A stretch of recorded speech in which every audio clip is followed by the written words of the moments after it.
Good morning. It's Teresa, Ketofatgurlnomore. I have been terrible about keeping track of what I'm eating this week, like taking pictures. And I haven't been doing videos every day because I've been suffering with a migraine every day.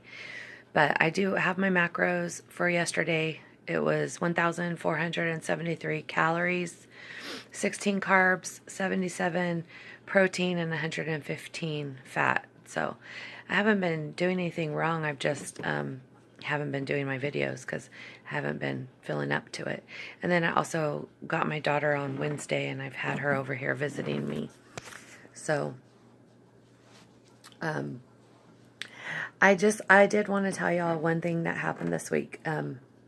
I want to say it was Wednesday. One of my friends called me, and she said that her husband got a new job, and with his new job, he got a work truck. So she said she's now driving his car, and that she has a car sitting in her garage, but nobody's using it, and she wanted to know if me and my husband wanted to borrow it until we got our car out of the shop. So I talked to my husband, and my husband was like, yeah, now I can get to work and then I can, make the money to get the car out of the shop.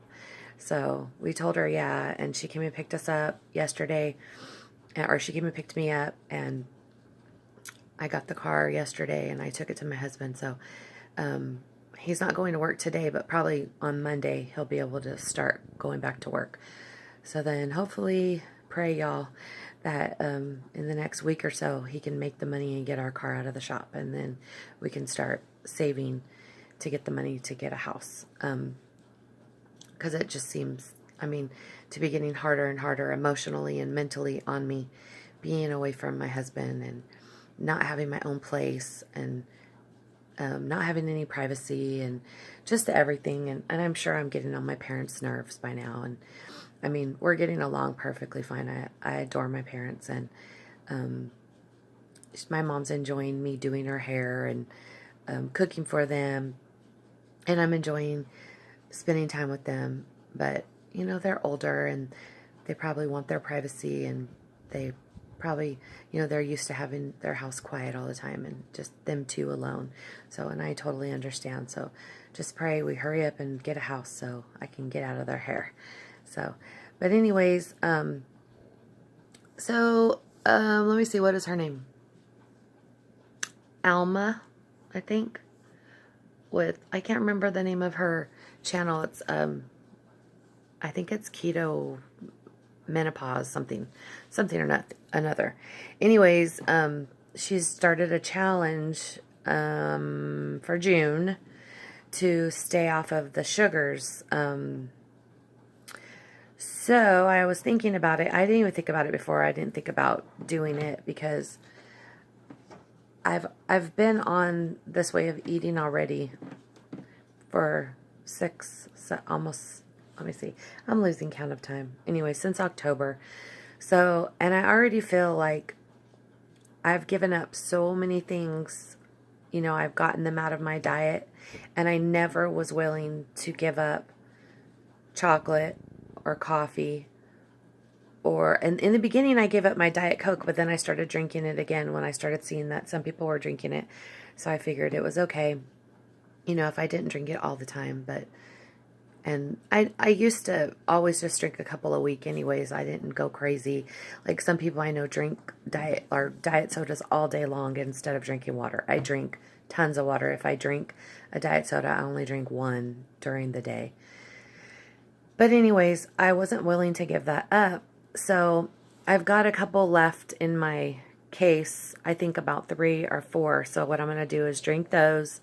And then I think I'm going to jump on the bandwagon with everybody else. And the only thing else that I ate that had a sugar substitute in it besides stevia was the chocolate that I've been eating. But I can go get the Lily's chocolate because that has stevia. Because if I'm not mistaken, they're saying that you could do stevia. So, and I only put stevia in my coffee. So the only time I use anything else is in my Diet Coke or in my chocolate, and that's because it comes that way. But if I'm adding a sugar or when I'm baking. When I bake, I have an Swerve, which is erythritol. So I guess I just won't bake for the next month. And if I do, I'll just have to buy some powdered stevia for it. But anyway, so I'm going to try that and see if it shakes things up. I'm still at 210. I went down a couple inches this last week, like 3.5, I think. So I'm down 49 inches, 49.5 inches, and 46 pounds. The scale has still, it's fluctuated a little bit. It goes up and down from 411 to 410, but the last 2 days it's been at 410. So, and I'm not going to lie to y'all, I really want to get into the 100s, but it just seems like I'm going to stay here for a while. I stayed between 215 and 220 for months. I would go from 220 all the way down to 211. I would just go up and down every single day for, like, no joke, 2.5, 3 months. So, but at the same time, I'm always losing inches. So, and I've been really, really, I don't like think about it during the day or anything, but in the morning when I wake up, I always weigh myself. I've thought about not weighing myself, but who am I kidding? The scale is right there. I'm going to weigh myself. But I'm starting to get to the point where I just am not worrying about it anymore, because I'm seeing a difference in my clothes, and I'm seeing a difference every time I measure myself. So I'm just, who cares if I stay at 210 for the rest of my life, as long as I'm still losing inches? I mean, that is all that matters. I'm pretty sure that I've built a lot of muscle, and because my calves have gone down literally 3.5 inches, and my calves are just muscle. My thighs are, from the bottom of them by my knee all the way up, I can feel muscle going up now from all the walking that I was doing. And then I had told you before, I have biceps. And then I'm just losing weight in places that I just didn't think about. When you're going on a diet, you think about your butt, your boobs, and your stomach. That's pretty much all you really concentrate on in the beginning. So okay, look, I don't know if you guys can tell, but my daughter told me, this is a victory for me. My daughter told me today, Mom, your neck looks smaller. And when I measured, let me see if you guys can tell. When I measured this week, I had lost a whole inch in my neck in 2.5 weeks. So, I mean, I see such a major change. This line right here, you couldn't see before. When I push in, you can see my collarbone now. And then, of course, the double chin. I just have one double chin now instead of 4 double chins. And like I said, I put the camera just straight in front of my face now, so you guys can see how fat my chin is. And I used to do it like this so nobody could see my chin, but that was just an illusion. So I want y'all to see the changes in my face. And I've had a couple people tell me that you could see the changes from my older videos. So I see changes whether the scale moves or not, and so I'm not going to worry about it anymore.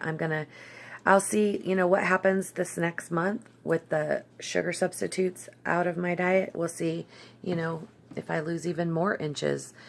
But I have too much other things in my life that's stressing me out, so I don't need to be stressing over the scale too. So I'm not going to stress over it anymore. So if you want to keep following my journey, please subscribe if you haven't already. Hit the thumbs up and the bell, ring the bell. And you can share my videos if you feel they're share worthy. And I hope that y'all have a wonderful, blessed day. It is very, very sunny and beautiful here. Yesterday was gorgeous. It was like perfect, beautiful beach weather. I thought I need to be at the beach today. So hopefully pretty soon we get the car fixed and I can just go to the beach and spend the whole day there. And I can do a video when I'm there. So y'all have a blessed day. Bye.